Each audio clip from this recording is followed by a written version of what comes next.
Hello everyone, today I'm going to cook chicken tinola with fresh vegetables from my garden. It's so delicious and super yummy, guys. You need to try it, and thank you for watching.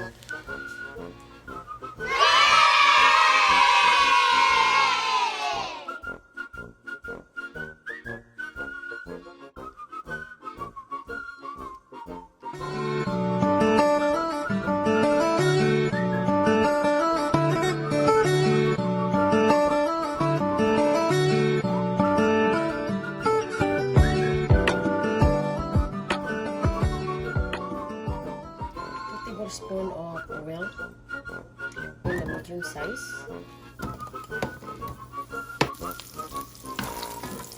This is a medium size, and we have to cook this until the onion is in half cooked, and 3 cloves of garlic.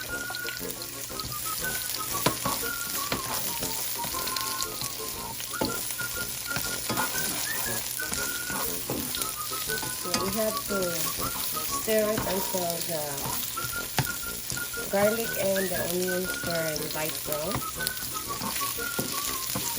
And to add 1 tomato slice.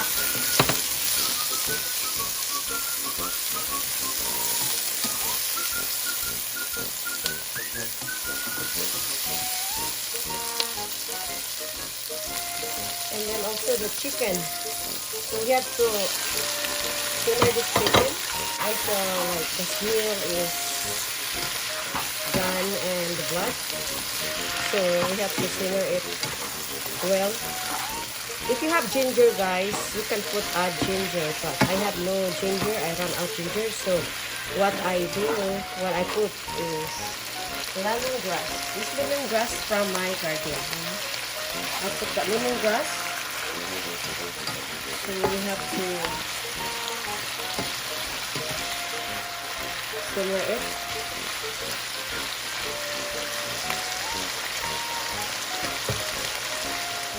Then add the black pepper. And also pork powder or chicken powder if you have whatever available, bouillon, chicken bouillon. And you have to stir it well. You have to mix it until the flavor is soaked on in the chicken. So I make this dish called Timolang Manok. But before I add water, guys, we have to simmer it, cook it until the blood is gone, and we have to cover it.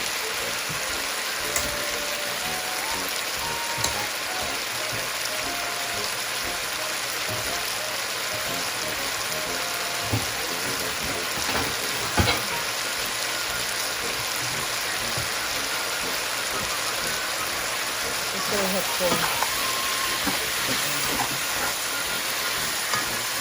have to stir it well.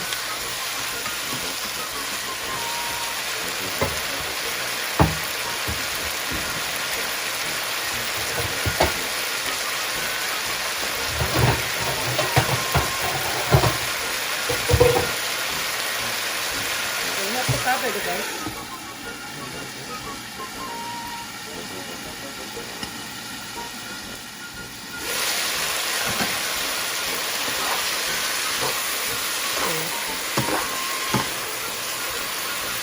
It's really good. The soup is good for especially like winter, raining. Simmer it again. Leave this like 3 minutes to boil with the chicken to get rid of the blood and smell. So we have to check again, guys. There, as you can see. Look. So it's ready to cook. You see they have like turned brown now. We have to add the chicken broth. So the chicken The water, I put the chicken broth. See? As you can see, that's a chicken broth, guys.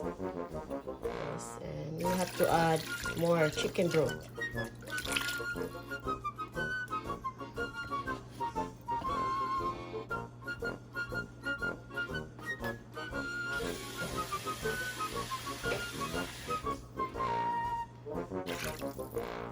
And then we leave that simmer again until the simmer. We leave that boil. Hello guys, check natin guys at talagang natin ang have to put fish sauce. Maybe like 3 tablespoons of fish sauce, guys.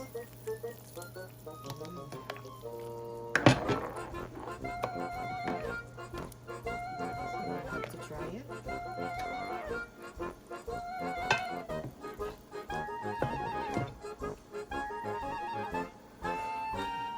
It's very good, guys. Very good. And we have to simmer it again until the meat is cooked. Nagtinula akong manok, guys. Yun, guys. O, ginisa ko sa ahos, sibulyon. At saka, ano guys, lemongrass or tanglad, no? Yan guys. At kamatis, sibuyas. At yan guys, first from my garden yung malunggay at saka sili. Dahon ng sili guys. Nilagyan ko siya ng patis at paminta, yan guys. Ilalaga ko muna yan guys. Almost ready na yan. Ilagay ko na lang yung gulay. Thank you so much for watching. Please follow and like and share if you like the video. We're going to check again. Okay. So look at this. It's very delicious, guys. I taste already. I put the fish sauce. So guys, it's almost ready. So I'm gonna boil this more. I'm gonna make sure that the chicken is really cooked. It's cooked already, the chicken. Please subscribe, like, share, and leave comment. Thank you to all my co-YouTuber, my silent viewers, to all my supporters, to all my idols. Shout out to all of you, my family and my friends. Thank you so much. Always there for me. And please leave comment and subscribe, like, and share if you like my video. Thank you. And so our chicken tinola, we call tinola, chicken soup tinola manok. To add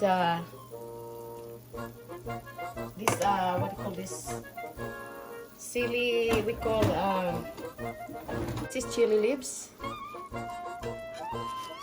and I add like spinach, water spinach guys, and saluyot, fresh from my garden, you know. That was first my garden. And also basil or sangig, yan guys, and also marunga guys, or we call malunggay. So this is all fresh from my garden. See, as you can see,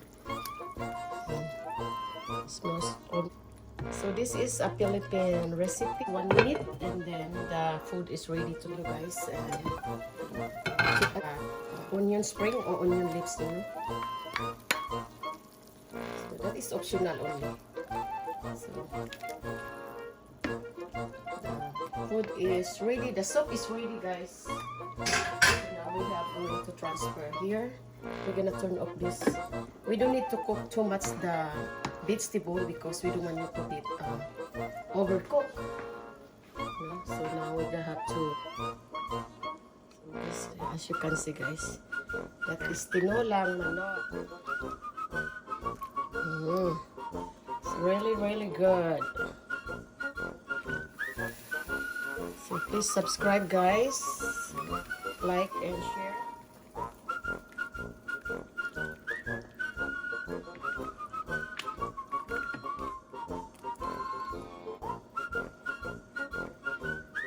So this is the lemongrass guys. We have to put the lemongrass, you know.